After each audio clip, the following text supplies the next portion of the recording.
You don't want to do robot speech. So this would be robot speech.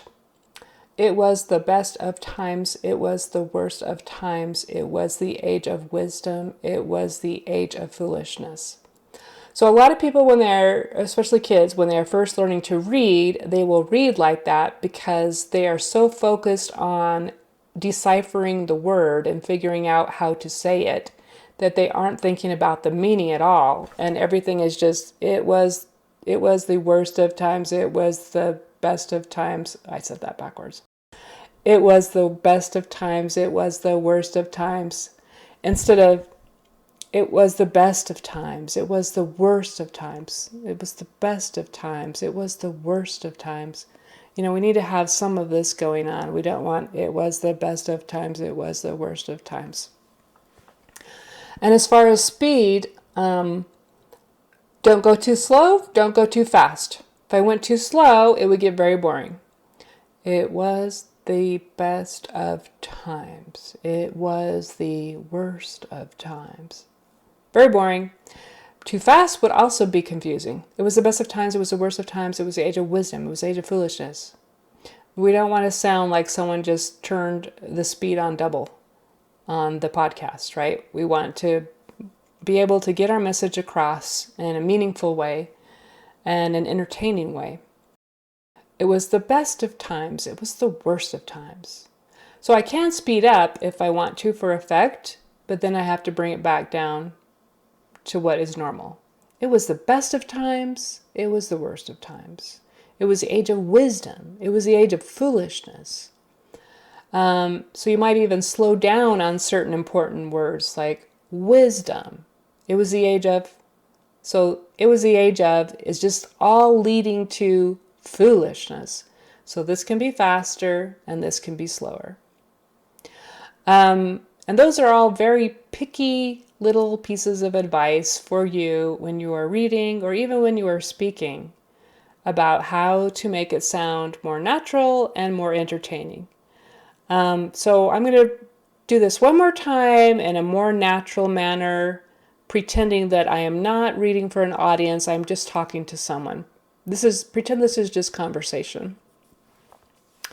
It was the best of times. It was the worst of times. It was the age of wisdom. It was the age of foolishness. It was the epoch of belief. It was the epoch of incredulity.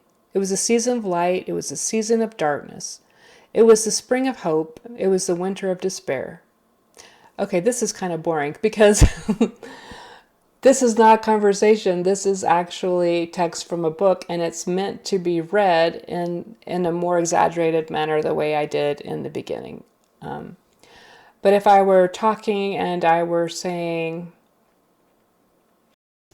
let me just start over here. And I'm going to ask, where are you going today? That's cool. I'm going to the store and then I have to study for my class.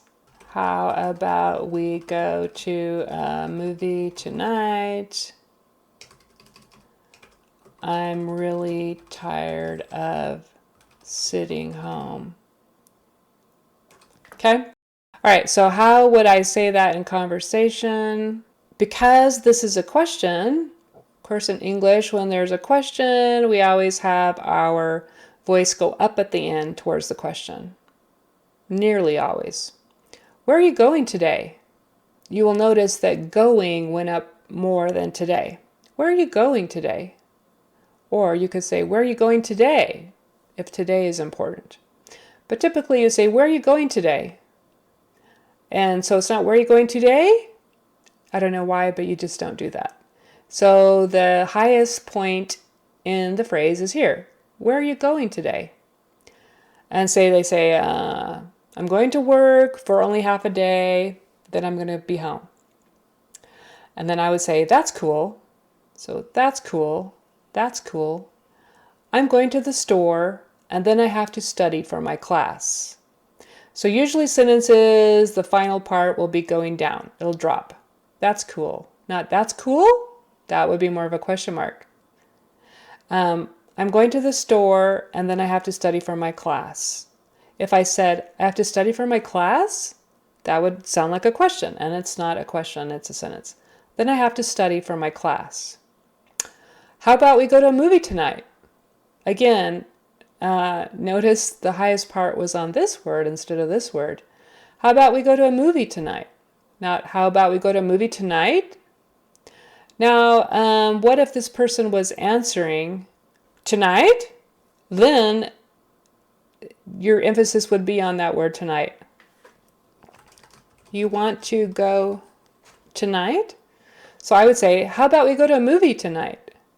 And they would say, you want to go tonight?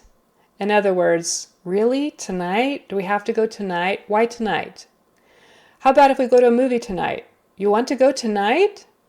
Yeah, I'm really tired of sitting home. Like, yeah, I want to go tonight. I'm really tired of sitting home. And home goes down at the end. I'm really tired of sitting home. Where are you going today? I'm going to work for a few hours and then I'm coming home. That's cool. I'm going to the store and then I have to study for my class. How about we go to a movie tonight? You want to go tonight? I'm really tired of sitting home. Let's go out. Versus if I said, let's go out? I'm really tired of sitting home. Let's go out? Like, what do you think? But you could also say, I'm really tired of sitting home. Let's go out. Like, let's go out. I want to go. I'm not giving you much of a choice.